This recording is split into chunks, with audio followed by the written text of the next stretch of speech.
Okay, we'll call the meeting to order. Please call the roll and establish a quorum. Denhart. Here. Carver. Here. McConnell. Here. Wilson. Here. Fisher. Here. Approval of agenda. Second. Second. Okay, motion by John, second by Catherine. Approve the agenda. Please call the roll. Carver. Here. Denhart. Yes. Wilson. McConnell. Aye. Fisher. Aye. Request for temporary remote learning. Mr. Christensen. Now that the percent positivity rate, we've got the ability to apply for temporary remote learning. There's some caveats to that. You need to also have 10%. That's not a guarantee, but if you have 10% absence, it's another caveat. But if you're above 20%, we've got 400 students and staff in the middle school, 450 students in staff in the high school. You know, so we've got big gatherings on any given day. You know, again, we're wearing masks when we can't socially distance, which I think helps. But anytime you're getting that mass of people together, it's an issue. So looking at an opportunity with Thanksgiving in there, if we can get people out of the schools and limit those gatherings. That's one thing I'm looking at. Another one, we're having extreme challenge staffing buildings with the number of staff gone. And third one, we also have a significant number of students gone. So again, for those reasons, looking at, would like to file application and get board approval to go to temporary remote learning for that period of time. Now, is this an action that requires board approval, or can administrators make these decisions? Obviously, from a standpoint of, I want the board to approve of it, it does not require board minutes or anything of that nature. Was my Yeah, question. I had legally. communication, when it initially came out, I would have, you know, they talked about having board approval.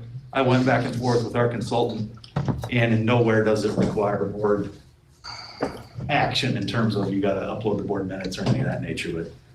But obviously, I want board approval to do it. Anybody have any questions? Is there any reason that you don't want to do, I look at the numbers at the high school, hybrid at the high school, or try hybrid? Again, I still feel that we've got this 2-week window that we can get kids out of the building, we can get staff out of the building, and try to get this thing under control where we can look at December and have something positive. The way the numbers in the county are going, I'm fearful that, again, tomorrow you're looking at the numbers are all doubled, because a lot of this happened. We're talking from Friday to Monday, the numbers just, you know, spiked incredibly. I've talked to a couple teachers, and their concern is for the high school. It's the end of the trimester next week, and they have trimester tests, and Yeah. I don't feel comfortable them taking their trimester tests at home. And they already have staggered learning, from what I understand, during those days. So you would have Monday, Tuesday, Wednesday, you could do a hybrid and then do their semester test. I went around and talked to, I didn't get to every teacher, I'm a clean high school teacher. I went around and talked to vast majority of our teachers on the staff. I put us in 3 groups right now. One would be what you are saying, Catherine, there's a segment of our teaching staff that feels that way. I know I talked to Patty, she has some really good thoughts on that too, and they're not wrong. I don't think anybody's right or wrong on any of this. I don't think there is a right or wrong. Right, I wish we all had a crystal ball, I don't know. Yeah. We have, I would say that would be a few of our staff that feel that way. We have another few of our staff, again, I did not canvass everyone, I got to as many as I could, that are scared and they think that absolutely we should go to all remote. The vast majority of our staff is, if this is what it takes, it's not ideal, like what you're saying, the timing couldn't be any worse, but if this is what it takes to kind of tamp this down, then we'll make do and we'll figure out a way to make it happen. So that's just where, I'd probably put maybe of the people I talked to, a quarter in one extreme, a quarter in another extreme, and probably about 50% in that other category. So that's just, it's transparent as I can be on that. And like I said, this is tough. It is. Because Yeah. we're here to provide education for kids, and this is really hindering that, Right. and we all regret that. Yeah. I've had a lot of people that have contacted me that have said, you know, each building has different situations. When we come back, if we do this, is there the possibility to have different types of structured learning? Elementary, maybe that's a hybrid because you can't spread them out, so maybe we only have 10 kids at a time come. You know, so I think at the higher levels, particularly at high school, we can probably stay with what we're doing and maybe be more aggressive with our masking policy. I think that, you know, the county may decide that I'll have to mask anyway or whatever, so maybe beyond our decision-making process as far as that goes. So Have you, we're gonna have a meeting again Next Wednesday. next Wednesday, so we can kind of revisit where we're at with this at this point in time. And this would go in effect next week?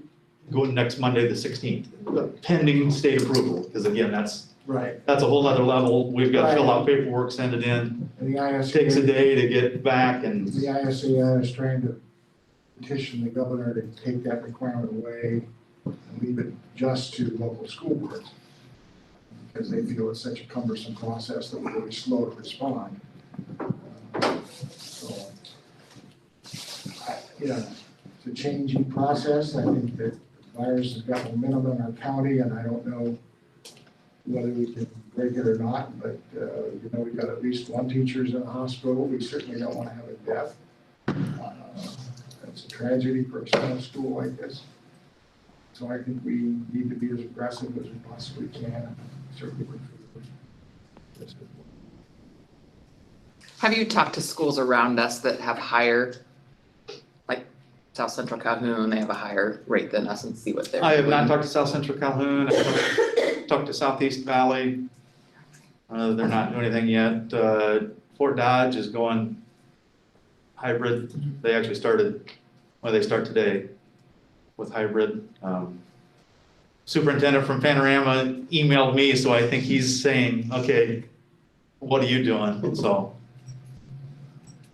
Just nationally, my two grandchildren in Colorado, one went back for a little while, and now I think they're both remote learning, and the same in Minneapolis. The one went back for a little while, one's a middle schooler, one's an elementary. So the middle schoolers haven't been in school at all, the elementary gone, you know, in a hybrid model. A lot of them schools in Des Moines went back one day and they're, And they're Back back, to- they're back out again. yeah. Tracy, hi. In our building, a big situation that we have is so much staff is gone as well as students. Since October, for 21 days, we've been trying to fill in with them. So that's not really what's best for students either, when you're pulling extra classes and extra teachers and canceling other things just to keep them in the classroom. Well, we're still gonna have staff having to be in and working. You know, it's not gonna be any smaller load on the staff, it's probably gonna be a bigger load trying to get all this It's done. not a smaller load, it's, we're not allowed to do our own job because we're filling into Right, classrooms. no, I agree, I mean, there's tremendous pressure on the staff right now, and I laud you all for stepping up and doing what you've done, because I know we can't get subs, and I certainly can't do the job, never could, so. Mr. Tleen? Yeah. What, if you were to talk to other teachers, what would you guess would be their opinion on the effectiveness of remote learning as far as, I mean, is it 50% effective? Is it 80% effective, you know, as far as compared to having kids in a classroom? I think that Just really, curious. that's a complicated answer. I think it really depends on the student. There are some students that are thriving in remote. Right. Maybe even doing better than they would be in the classroom. That's not normal, but we do have some of those. Yeah. We have some students where it's a constant struggle to get in contact with them.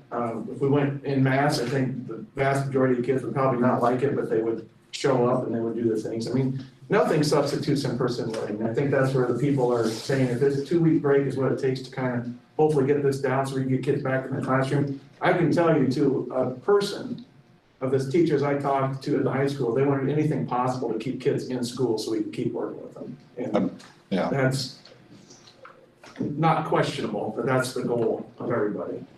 And I'm sure that's the goal in other buildings too, but when you don't have staff to do it, you just can't do it. Yeah. We're not really giving them the best education with what we're doing as well. Absolutely, yeah. Something's got to give. Now, if it keeps going the way it is, 2 weeks, you might not have teachers teach. I mean, I don't know. Any other comments or questions anybody has? This is Jill at the middle school. Just wanted to reiterate that we have a big uptick in staff ill and testing positive. And the thing that's happening to some of the students here is they'll get back for a short time, and because of our numbers, they're back for 2 days and then they have to quarantine again. And that's really hard on our students also. Thank you. Can we make sure that when we come back, we have a better plan though? I mean, we come back full strength. Is that gonna be a solution? I just don't wanna see the kids remote learning until Christmas. I just don't. That is not, That's not my, yeah, I know it's not, but our job is to make sure our kids get the best education they can get in a safe environment. and I completely agree. And I don't think, I know remote is not It's not. gonna work.